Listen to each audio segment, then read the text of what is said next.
Ahmadiyah.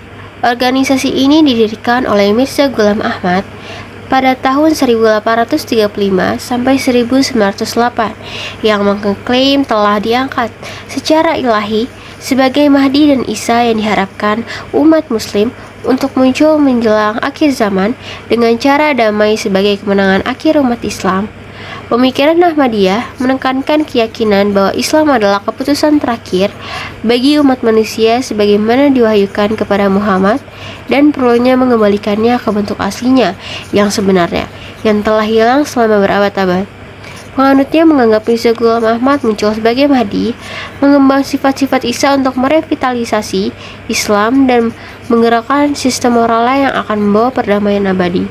Syiah. Menurut sejarah, aliran Syiah mulai muncul di akhir masa kekhalifahan Utsman bin Affan, yaitu Abdullah bin Saba, seorang Yahudi yang menjadi seorang Muslim dan disebut sebagai agen Yahudi untuk disusupkan ke dalam umat Islam guna merusak tatanan agama dan masyarakat Muslim.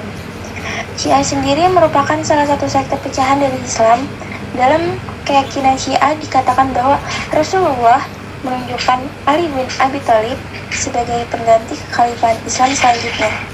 Mereka percaya bahwa keluarga Muhammad, yaitu para imam Syiah, adalah sumber pengetahuan terbaik tentang Quran dan Islam, guru terbaik tentang Islam setelah Nabi Muhammad, dan membawa serta penjaga terpercaya dan tradisi sunnah.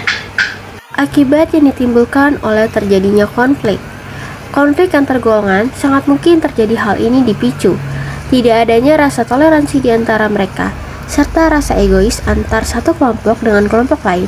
Dapat kita ambil hikmahnya bahwa di tengah perbedaan, pentingnya untuk menjaga toleransi antar umat beragama, saling menghormati satu sama lain walaupun berbeda pandangan, menyelesaikan konflik dengan cara musyawarah dan tidak dengan menggunakan kekerasan, menjaga lisan kita satu sama lain agar perpecahan tidak timbul.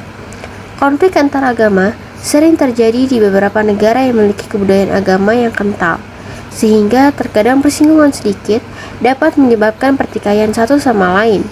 Indonesia sendiri yang memiliki banyak perbedaan, bukan hanya di bidang agama saja, tetapi berbagai aspek juga harus menjaga keutuhan agar konflik berkepanjangan antara dua kelompok yang berbeda golongan tidak terjadi, bahkan dapat menelan korban jiwa. Toleransi wajib diutamakan. Peran pemuka kedua golongan juga wajib ikut dalam penyelesaian konflik, serta pemerintah supaya negara tidak hancur akibat keretakan hubungan kedua golongan yang berseteru. Intinya, utamakan kepentingan bersama daripada kepentingan individu itu sendiri. Upaya-upaya yang dapat dilakukan untuk mencegah konflik antar golongan maupun agama. 1. Masyarakat harus mempunyai rasa kehormatan antara agama satu dengan yang lain. 2. Masyarakat harus mempererat tali persahabatan dan berusaha mengenal lebih jauh antara satu dengan yang lain. 3. Mempunyai kesadaran bahwa setiap agama yang dianut masyarakat membawa misi kedamaian. 4. Masyarakat yang baru saja pindah ke daerah lain harus berbaur atau membaur ke masyarakat sekitar. 5. Dalam masyarakat harus ada keadilan dan rasa ketidakadilan itu harus dihilangkan agar tidak menimbulkan rasa kebencian. Kesimpulannya, tidaklah begitu mudah untuk menyelesaikan konflik terkait keyakinan agama. Akan tetapi, jika konflik dapat dikelola dengan baik, maka tidak akan sampai memicu pada munculnya sebuah kekerasan. Konflik merupakan bagian dari dinamika sosial yang tak dapat dihindari. Butuh sebuah sistem penanganan tata kelola yang pasti dan memungkinkan terpeliharanya hak tiap pihak. Satu hal yang dapat dipastikan adalah bahwa hak asasi manusia telah memberi jalan bagaimana kelompok dapat menghormati kebebasan beragama apapun. Kekuatan HAM dan penegakannya menjadi inti suksesnya keadilan dalam masyarakatnya jemo. Jika hal ini dapat dilakukan, tidak ada sebuah pertanyaan lagi, bagaimana agama harus berdiri dan mengapa harus ada kelompok yang dimusuhi. HAM menjadi patokan bagaimana setiap individu harus saling menghargai.